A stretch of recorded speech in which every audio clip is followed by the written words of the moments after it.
Welcome to WBCS point. Dear friends, আমি Shantanu. WBCS পয়েন্টের অনেক দিন অনেক ব্যস্ততা কাটিয়ে আজ উপস্থিত হয়েছি একটা হিস্ট্রির একটা ডিসকাশন নিয়ে, যেটা হচ্ছে কি না আমাদের মারাঠা অ্যাডমিনিস্ট্রেশন। আমরা অনেক ক্ষেত্রে দেখি বিভিন্ন এক্সামে অ্যাডমিনিস্ট্রেশন থেকে এবং কালচার থেকে, বেসিক্যালি আর্ট অ্যান্ড কালচার থেকে কিন্তু ম্যাক্সিমাম কোশ্চেন আসে। সেই পুরনো গতানুগতিক কিন্তু যে রাজারা কী কাজ করে গিয়েছিলো সেগুলো কিন্তু এখন আর আসে না, খুবই কম আসে। তো সেক্ষেত্রে কিন্তু অ্যাডমিনিস্ট্রেশন একটা খুবই গুরুত্বপূর্ণ জায়গা, এবং যে দৃষ্টিকোণ থেকে কোশ্চেনগুলো আসে সেখানে কিন্তু আমাদের নজর দেওয়া দরকার অবশ্যই। তো সেখান থেকে কিন্তু আমরা অ্যাডমিনিস্ট্রেশন দিকে নজর দিয়েছি, এবং প্রথম অ্যাডমিনিস্ট্রেশন যেটা রেখেছি সেটা হচ্ছে মারাঠা অ্যাডমিনিস্ট্রেশন। ঠিক আছে, তো মারাঠা অ্যাডমিনিস্ট্রেশন আমরা জানি মারাঠাদের সাম্রাজ্য কোথায় ছিল। বেসিক্যালি মধ্যপ্রদেশে কিছু পার্ট, দ্য ডেকান প্লেটের বেসিক্যালি মধ্যপ্রদেশ, গুজরাট, এবং তার সঙ্গে সঙ্গে কিন্তু নিচের দিকে পুরো অংশটা মহারাষ্ট্র, কর্ণাটক, ঠিক আছে, এবং এর বিস্তৃতি কিন্তু অনেকটাই ছিল। এবং সেটা কিন্তু শিবাজি, শাহুজি, আমরা জানি অনেকটাই, আমরা পূর্বজ্ঞান আমাদের অবশ্যই আছে মারাঠা কিংডম নিয়ে। এবং সেখান থেকে কীভাবে মারাঠা কিংডমের সঙ্গে বিজাপুর, আহমেদনগর এর কীরকম রাইভালারি ছিল, তার সঙ্গে সঙ্গে পরবর্তী ক্ষেত্রে মুঘল, এবং তার পরবর্তী ক্ষেত্রে ইংরেজদের সঙ্গে রাইভালারি, এবং শেষমেশ কিন্তু মারাঠা যে ডাইনেস্টি ছিল বা সাম্রাজ্য ছিল সেটা কিন্তু ডিক্লাইন হতে থাকে। ওকে, তো একটা ব্রিফ রিভিউ দিয়ে দিলাম মারাঠা এম্পায়ার নিয়ে। তো এবার মারাঠা এম্পায়ারের অ্যাডমিনিস্ট্রেশন অবশ্যই দেখা দরকার, কারণ কোনো একটা শাসন ব্যবস্থার অ্যাডমিনিস্ট্রেশন হলো কিন্তু সেই শাসন রাজ্যের বা সেই ডাইনেস্টির বা সেই এম্পায়ারের, সাম্রাজ্যের একদম কিন্তু বলতে পারো শিরদাঁড়া। যদি শাসন ব্যবস্থা যদি না ঠিক থাকে কিন্তু তাহলে কিন্তু সাম্রাজ্য কিন্তু সুখ্যাতি বা বলতে পারি সাম্রাজ্য কিন্তু এক্সিস্ট করবে না বেশি দিন। ঠিক আছে, তো তোমার যদি সিদ্ধান্ত না থাকে তুমি সোজা হবে কী করে, স্বাভাবিক। তো চলো দেখো, মারাঠা অ্যাডমিনিস্ট্রেশন যেটা ছিল সেটাকে চারটে ভাগে ভাগ করা যায়। একটা হচ্ছে সেন্ট্রাল অ্যাডমিনিস্ট্রেশন, একটা হচ্ছে প্রভিন্সিয়াল অ্যাডমিনিস্ট্রেশন, এবং একটা হচ্ছে আমাদের মিলিটারি অ্যাডমিনিস্ট্রেশন, এবং নেক্সট যেটা হচ্ছে সেটা হচ্ছে রেভিনিউ অ্যাডমিনিস্ট্রেশন। ওকে, তো বেসিক্যালি যেখান থেকে কোশ্চেনগুলো আসে সেই কোশ্চেনগুলো আমি সাল ধরে ধরে বলে দিতে পারবো যে কী কী কোশ্চেন এসেছিলো। তো এই বেসিক্যালি এই দুটো জায়গাতে কিন্তু কোশ্চেনগুলো আসে। এছাড়াও কিন্তু এই দুটো জায়গা আমাদের জানতে হবে মিলিটারি এবং রেভিনিউ অ্যাডমিনিস্ট্রেশন। ওকে, দেখো প্রথমেই যেটা দেখবো সেটা হচ্ছে কিন্তু আমাদের যে লাস্ট দুটো পার্ট আছে, ছোটো ছোটো দুটো পার্ট আছে, দ্যাট ইজ যেটা আমাদের মিলিটারি অ্যাডমিনিস্ট্রেশন বা আর্মির যে ব্যাপারগুলো থাকে, ওদের যে মিলিটারি প্রোগ্রেস বা মিলিটারি কীরকম ছিল, কত ধরনের ছিল, মিলিটারির ইনফ্রাস্ট্রাকচার কী ছিল সেটা কিন্তু জানবো। দেখো, আর্মিদের কিন্তু দু ধরনের আর্মি ছিল, আমরা জানি দু ধরনের আর্মি ছিল। একজনদের বলা হতো হচ্ছে বর্গি, এবং দ্বিতীয়দের বলা হতো শিলদার। ওকে, শিলদার। তো ব্যাপারটা হলো কি না, বর্গি যারা ছিল তাদেরকে কিন্তু ডাইরেক্ট ফান্ডিং কে করতো না, স্টেট করতো। স্টেট মিনস রাজা বেসিক্যালি রাজকোষ থেকে পেড আসতো, বা স্টেট থেকে বা এম্পায়ার থেকে কিন্তু এই বর্গিরা পেড হতো। বাকি থাকে কে, শিলদার কারা পালন করতো, তোমরা হয়তো জানো জমিদারের লেঠেল বাহিনী থাকতো, জমিদার পালন করতো লেঠেল বাহিনী। সেই রকম যারা নোবেল পার্সন ছিল, যারা পাওয়ারফুল পার্সন ছিল, যাদের ক্যাপিটাল ছিল অনেক বেশি, এবং যাদের ক্ষমতা ছিল, তো তারাই কিন্তু এই শিলদার যে কী বলবো, শিলদার যে আর্মি বা মিলিটারি যারা ছিল বা সামরিক বাহিনী যারা ছিল শিলদার, তো তাদেরকে কিন্তু তারা পালন করতো। ওকে, তো বর্গি মিন্স পেড বাই স্টেট, শিলদার means maintain by the nobles or powerful person. Okay, এই দু ধরনের ছিল। তো মারাঠারা গরিলা ওয়ারফেয়ার জানতো গোড়া থেকে, আমরা জানি গরিলা ওয়ারফেয়ার বাজিরাও 1 বিখ্যাত ছিল, এবং তারা টাইগার নক বলছি, বাঘনক বা টাইগার ক্লজ, তার যে ইউজ, এবং আমরা জানি আফসাল খাঁকে মেরেছিল টাইগার ক্লজ দিয়ে। ওকে, এবং তার সঙ্গে সঙ্গে যে ইনফরমেশনটা দেওয়ার, দেখো এই আফজল খাঁকে মেরেছিল টাইগার ক্লজ দিয়ে, এটা কিন্তু বিশেষ কোশ্চেন, কাকে মেরেছিল শিবাজি টাইগার ক্লজ দিয়ে, ওকে, বা কী দিয়ে মেরেছিল, বাগনক দিয়ে, ওকে। তো এই দুটো ব্যাপার কিন্তু একদম মাথায় রাখবে। এবার সেনার যে ব্যাপারগুলো ছিল, আর্মির যে ব্যাপারটা ছিল, তো দু ধরনের সেনা ছিল এবং তাদের মধ্যে যারা রেগুলার স্ট্যান্ডিং থাকতো বা রেগুলারলি যেটা একদম কী বলবো কন্টিনিউয়াসলি যারা স্ট্যান্ডিং থাকতো, মিলিটারি যে কোনো এক্সপিডিশন হোক বা কোনো জায়গায় দখল হোক বা কোনো রকম সামরিক সাহায্য পাঠানো হোক কোনো স্টেটকে, তো সেখানে যারা রেগুলার থাকতো, যারা রেগুলার স্ট্যান্ডিং আর্মি থাকতো, তাদেরকে কী বলা হতো, তাদেরকে বলা হতো আমাদের পাগা। চলো ইংরেজিতে লিখে দিই, পাগা, ওকে, পাগা বলা হতো। এবং এই পাগাগুলো কী হতো না, 30,000 থেকে 40,000, ওকে, 30,000 থেকে 40,000 সৈন্য নিয়ে তৈরি হতো পাগা। এবং এই পাগাগুলোকে সুপারভাইজ কারা করতো না, হাবিলদার। আমরা আজকালকার দিনে শুনি হাবিলদার, সেই কথাটা কিন্তু এসছে হাবিলদার থেকে, ওকে, আগের হাবিলদার থেকে হচ্ছে হাবিলদার, ওকে। তো হাবিলদার ছিল এবং এই হাবিলদারের পরেও কিন্তু একটা পদ ছিল যেটাকে একদম লোয়েস্ট পদ বা নিচু, যদি আমরা দেখি নিচু দিক থেকে একদম কাভালারিতে যারা ছিল, ওকে। তো সেই কাভালারির যারা সুপারভাইজ করতে গিয়ে না হাবিলদার, এবং তার থেকে নিচু পোস্ট যেটা ছিল একদম, ওকে, সেই দুটো কাভালারির দুটো পদ, লাস্ট পদটার নাম বা পোস্টটার নাম হচ্ছে কিনা নায়েক, ওকে, নায়েক বা নায়েক, NAIK, নায়েক। তো এই কাভালারি দুটো আমরা দেখেছি ডিভিশন, একটা হচ্ছে বর্গি, একটা হচ্ছে শিলদার, ওকে। তো চলো মিলিটারি অ্যাডমিনিস্ট্রেশন আমাদের অলমোস্ট শেষ এবং আমরা দেখবো রেভিনিউ অ্যাডমিনিস্ট্রেশন। দেখো রেভিনিউ অ্যাডমিনিস্ট্রেশনের আমরা জানি যে দু ধরনের কর বা রাজস্বর উপর কর চালু ছিল। একটা ছিল চথ, CHUITH, চথ, আর একটা ছিল আমাদের স্বদেশমুখী। এই দুটো কিন্তু কোশ্চেন পয়েন্ট নোটেড, এই দুটো কোশ্চেন। চথে কত পার্সেন্ট নিয়ে হতো না, 1/4, যা রাজস্ব হতো তার 1/4, এবং স্বদেশমুখীতে নিত 1/10। এই পার্সেন্টগুলো মনে রাখবে। এবং এই দুটো কি, দুটোই হচ্ছে রাজস্ব আদায় করতো মারাঠারা, ওকে, তো এটা মনে রাখবে। এই চথটা ছিল কিন্তু ম্যান্ডেটারি, মানে তোমাকে দিতেই হবে, আর স্বদেশমুখীটা ছিল কিন্তু অ্যাডিশনাল। এই দুটো ইনফরমেশনও মনে রাখতে হবে আমাদের, ওকে। তো আমরা দেখব এই যে রাজস্ব ব্যাপারটা, রাজস্ব কে সামলাতো, রাজস্ব সামলাচ্ছে কিনা, রাজস্বর যে ব্যাপারগুলো দেখতো সে হচ্ছে কিনা আমাদের অমর্ত্য মজুমদার যারা ছিল, তারা কিন্তু এই অ্যাকাউন্টগুলো দেখতো, কত কি রাজস্ব আসছে না আসছে, এইগুলো কিন্তু দেখতো, ঠিক আছে। তো এছাড়াও অমর্ত্যদের কিন্তু সাহায্য করার জন্য আরও অনেকে ছিল, সেগুলো আমরা আসবো পরে। তো আপাতত অমর্ত্যরাই কিন্তু কতটা অ্যাকাউন্ট এসছে, কতটা ফার্মিং রেভিনিউ ফার্মিং হয়েছে কিন্তু সেটা দেখতো, ওকে। তো এই দুটোই বেসিক্যালি চালু ছিল, ওকে। এবং দেশমুখ এবং কুলকার্নি যারা ছিল একদম রুরাল সেক্টরে, বিশেষ করে যারা প্রভিন্সিয়াল, যদি আমরা যে ইনফ্রাস্ট্রাকচার দেখি বা শাসন দেখি, প্রভিন্সিয়াল আমরা যদি অ্যাডমিনিস্ট্রেশন দেখি, সেখানে কিন্তু যারা একদম রুরাল লেভেলে ছিল তারাই বেসিক্যালি ওটা ডাইরেক্টলি কী হতো না, কালেক্ট করতো চথ স্বদেশমুখী। তার মধ্যে কিন্তু দেশমুখ এবং দেশপান্ডে আমরা জানি রুরাল সেক্টরে ছিল, একদম ভিলেজ সেক্টর বা মৌজা সেক্টরে। তো সেই দেশমুখ, রিতেশ দেশমুখের নাম শুনেছি, তো সেই দেশমুখ এবং কুলকার্নি,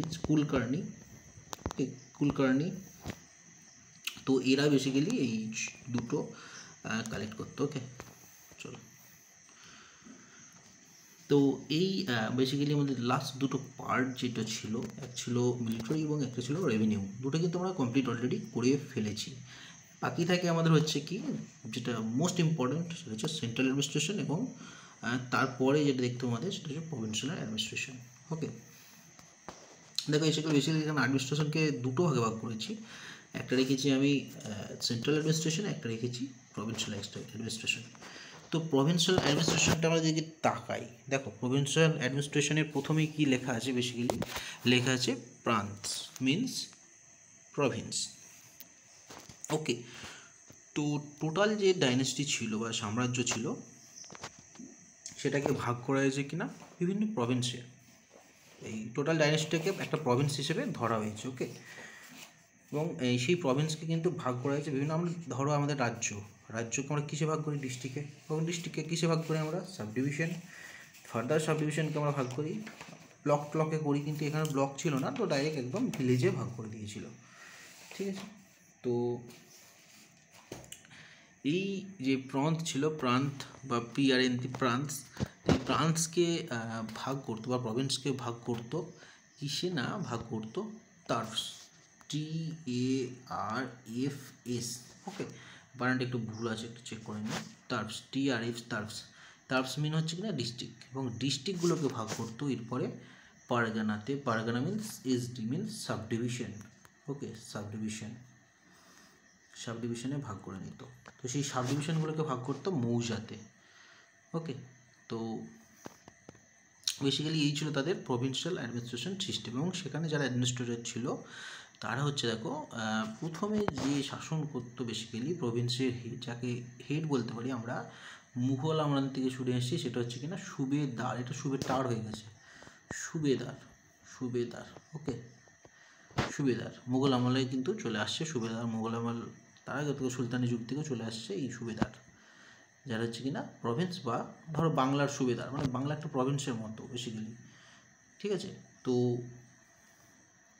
টোটাল যে মারাঠা কিংডম ছিল বা মারাঠা সাম্রাজ্য ছিল সেটাকে ভাগ করতো বিভিন্ন প্রভিন্সে, এবং আমরা আসছি পরবর্তীতে কোনটা স্যালুট স্ট্যাটাসের প্রভিন্স এবং কোনগুলো নন স্যালুট স্ট্যাটাসের প্রভিন্স ছিল। ওকে, তো এবং এই প্রভিন্সগুলোকে ভাগ করা তো ফার্দার টার্ফস বা ডিস্ট্রিক্টে। সেই টার্ফ বা ডিস্ট্রিক্টকে ভাগ করা তো পারগানা বা সাব ডিভিশনে। সেই সাব ডিভিশন বা পারগানাকে ভাগ করা তো মৌজা বা ভিলেজে। ওকে, তো এখানে যারা অ্যাডমিনিস্ট্রেশন ছিল পারগানাতে ছিল সুবেদার। ওকে, এবং তারপর টার্ফ বা ডিস্ট্রিক্ট লেভেলে যে অ্যাডমিনিস্ট্রেটর ছিল সেটা এখানে একটু মেনশন করা নেই, তোমরা একটু মেনশন করে নাও। এই লেভেলে যে ছিল তাকে বলতাম আমরা হাভেলদার। ওকে, হাভেলদার বলতাম। এবং তারপরে বিশেষ করে সাব ডিভিশন যে পার্ট ছিল বা সাব ডিভিশন অংশে যারা শাসন করতো তাদেরকে বলতো দেশপান্ডে আর দেশমুখ। দেশপান্ডে কাদেরকে বলতো? দেশপান্ডে বলতো আমাদের যারা বেসিক্যালি আমাদের অ্যাকাউন্ট বা রেকর্ডটা দেখতো তাদেরকে আমরা দেশপান্ডে বলতাম। অ্যাকাউন্টের দিকটা দেখতো যারা, তাদের দেশপান্ডে, এবং যারা অ্যাডমিনিস্ট্রেশন দেখতো তাদেরকে বলতো দেশমুখ। ওকে, দুটো জিনিস মনে রাখবে, অ্যাডমিনিস্ট্রেশন এবং অ্যাকাউন্ট। ওকে, দুটো কিন্তু ডিফাইন্ড, কিন্তু গুলিয়ে ফেলো না। ওকে, এবং এরপর দেখো মৌজা, অ্যাটলিস্ট ভিলেজ লেভেল। তো ভিলেজ লেভেলে কী দেখো, ভিলেজ লেভেলের মৌজাতে দেখো কুলকার্নি এবং পাটিল হচ্ছে কিনা অ্যাডমিনিস্ট্রেশন দেখতো, ল অ্যান্ড অ্যাডমিনিস্ট্রেশন দেখতো, এবং কুলকার্নি কী করতো না, অ্যাকাউন্ট অ্যান্ড রেভিনিউ কিপার বা রেকর্ড কিপার। ওকে, অ্যাকাউন্ট দেখতো। তো এই দুটো জায়গাতে কিন্তু অ্যাকাউন্ট এবং অ্যাডমিনিস্ট্রেশন দুটো আলাদা ডিফারেন্ট পার্সন বা দুটো পদ ছিল, তো সেইটা কিন্তু তোমার একটু খেয়াল রাখবে। দেখো অ্যাডমিনিস্ট্রেশন গুলিয়ে ফেলে তোমরা বেসিক্যালি বড় অ্যাডমিনিস্ট্রেশন, এবং সেই জন্য কিন্তু আমি একদম diagram chart, flow chart, map করে আমি চেষ্টা করেছি যাতে তোমাদের পুরো ট্রিটা মনে থাকে। ওকে, তো সেই জন্যই আমার এফোর্টটা। এবার আমরা আসবো সেন্ট্রাল অ্যাডমিনিস্ট্রেশনের দিকে। সেন্ট্রাল অ্যাডমিনিস্ট্রেশন কীরকম ছিল দেখো, সেন্ট্রাল অ্যাডমিনিস্ট্রেশনে থাকতো অষ্টপ্রধান, মানে 8জন, একদম কি বলবো কাউন্সিল অফ মিনিস্টারের মতো থাকতো, একদম শিবাজির আমল থেকে শুরু অষ্টপ্রধান। তো এরকম মানে যে সিস্টেম, এই অষ্টপ্রধান সিস্টেমটা নেওয়া হয়েছিল কিনা মালিক আম্বের যে ছিল আহমেদনগর, এবং বাহমনি কিংডম যে ছিল মাউদ গওয়ান। তো এই জায়গা কিন্তু ডেকান যে স্টেটগুলো ছিল আমাদের, সেই ডেকান স্টেটের মালিক আম্বুর এবং বাহমনির যে হেড ছিল, তো সেই গওয়ান যে ছিল মোহাম্মদ গওয়ান। তো এদের দুজনের কাছ থেকে কিন্তু এই দুটো কনসেপ্ট, মানে এই কনসেপ্টটা নেওয়া হয়েছে অষ্টপ্রধান বা একটা কাউন্সিল অফ মিনিস্টার তৈরি করবো। আমার কোর যারা লোকজন আছে তাদেরকে আমরা রাজার কাছে রাখবো যাতে অ্যাডমিনিস্ট্রেশনের সুবিধা হয় এবং রাজা ওয়াকিবল থাকতে পারে সব দিক থেকে। ঠিক আছে, সেই অষ্টপ্রধান কী কী ছিল দেখো, ছিল প্রধান, আমর্তা, সচিব, মন্ত্রী মিনস এখানে পেশোয়া। ওকে, তো একটু দেখে নিও সচিব। তো সচিব সুমন্ত, সেনাপতি, পণ্ডিত রাও অ্যান্ড ন্যায়াধীশ। ওকে, এবার কার কী কাজ এটা আমাদের জানতে হবে। তো আমরা দেখে নিই কার কী কাজ। দেখো, প্রথমে মন্ত্রীর কাজ কি নতুন করে বলো, এটাকে বলতো পেশোয়া। যে পিএম বা প্রধানমন্ত্রীর বেসিক্যালি পাওয়ার এনজয় করতো সেটা বলতো মন্ত্রী বা পেশোয়া। ওকে, তো পেশোয়ার পর যে গুরুত্বপূর্ণ পদ ছিল সেটা হচ্ছিল আমাদের সেনাপতি। আমরা জানি সেনাপতি কতটা পাওয়ারফুল, যেটা আর্মিকে কন্ট্রোল করে।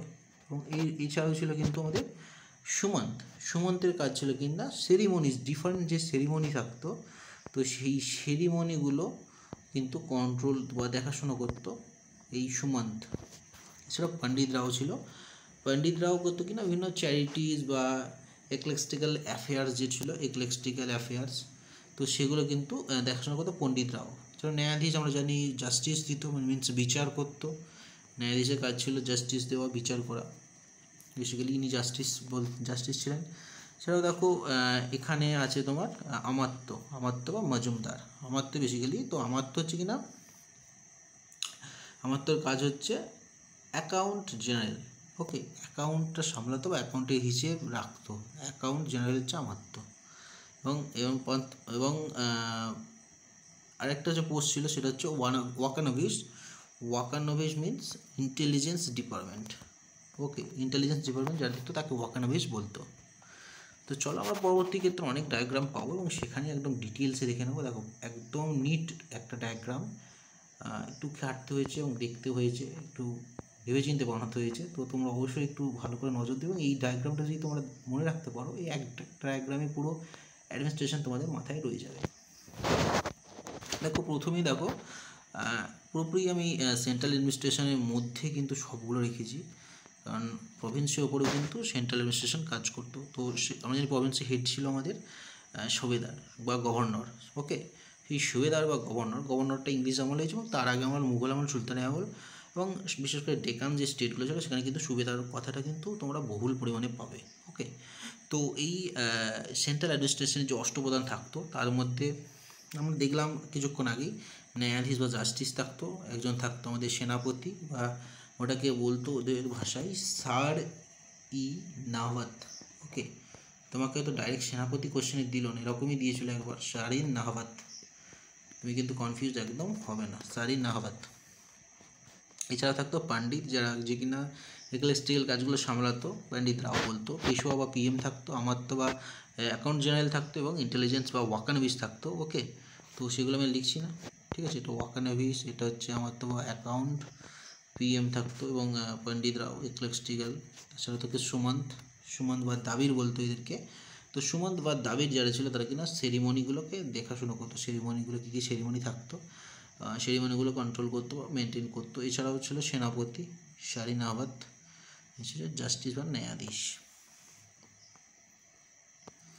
তো এই মোটামুটি সেন্ট্রাল অ্যাডমিনিস্ট্রেশন হয়ে গেল। এবং এদেরকে হেল্প করার জন্য কিন্তু এই অষ্টপ্রধান, মানে 8খানা প্রধান ছিল, সেই প্রধানদের কিন্তু হেল্প করার জন্য তাদেরও সাবঅর্ডিনেট কিছু লোকজন থাকতো। সেই প্রধানকে হেল্প করার জন্য 3 ধরনের লোক বা 3 ধরনের তাদের উইংস ছিল। একটা ছিল ডিপ্লোম্যাটিক উইংস, একটা ছিল ইনকাম অ্যান্ড এক্সপেন্ডিচার, বিশেষ করে রেভিনিউ দিকটা সামলাতো একটা উইংস, এবং আরেকটা ছিল কিনা কমান্ডার উইং। ওকে, সেই 3টে উইংস আমরা একটু দেখে নেব। দেখো, কী কী 3টে উইংস ছিল। যারা ইনকাম এবং এক্সপেন্ডিচার সামলাতো তাদের কী বলতো, দেখো, তাদের দুটো পোস্ট ছিল, ইনকাম এবং এক্সপেন্ডিচার সামলানো দুটো পোস্ট ছিল। একটা কী করতো না, জমদার, এবং একটা ছিল পটনিস।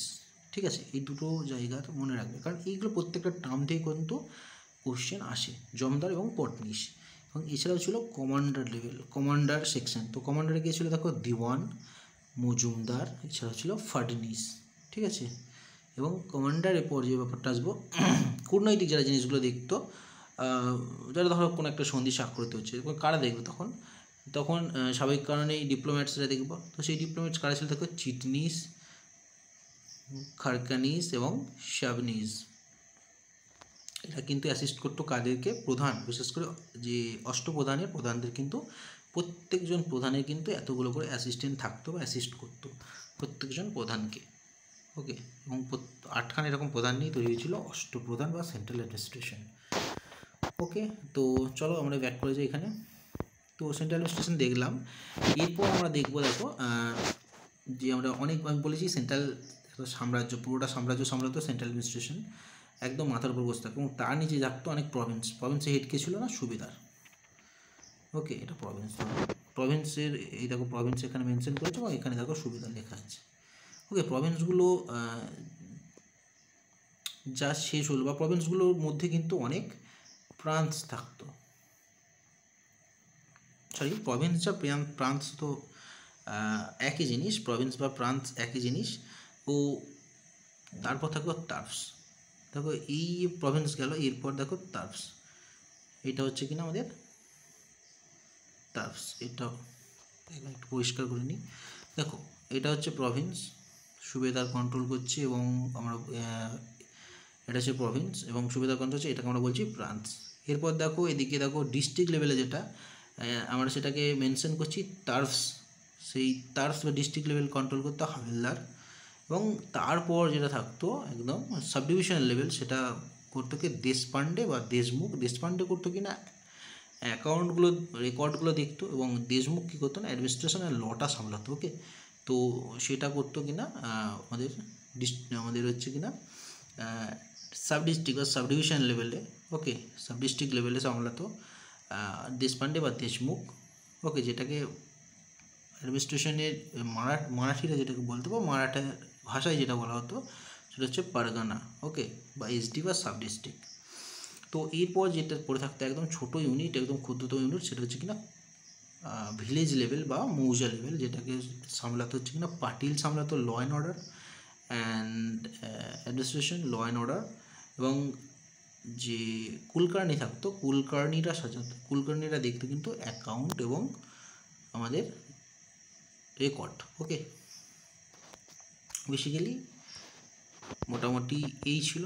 তো তোমরা একটু খেয়াল দেবে প্রত্যেকটা কোশ্চেন, এই যে টার্ম প্রত্যেকটা, দেশপান্ডে, দেশমুখ, হাবিলদার, কোথায় কাজ, ফ্রান্স কি, তার্ফ কি, ফারগানাস কি। ওকে, প্রত্যেকটাই কিন্তু ইম্পর্টেন্ট, আমি আলাদা করে মেনশন করছিলাম। প্রত্যেকবার কোশ্চেন এসেছে ওয়াকানবিশ কে বা কারা, এসেছে অমাত্য বা মজুমদারের কী, কোন রিলেটেড কাজের সঙ্গে যুক্ত, বা কোন রিলেটেড পোস্টের সঙ্গে যুক্ত, ন্যায়াধীশের কাজ কী।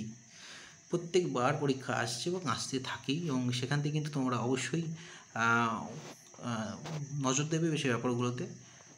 তো আজকের মতো এটুকুই। Thank you for the class.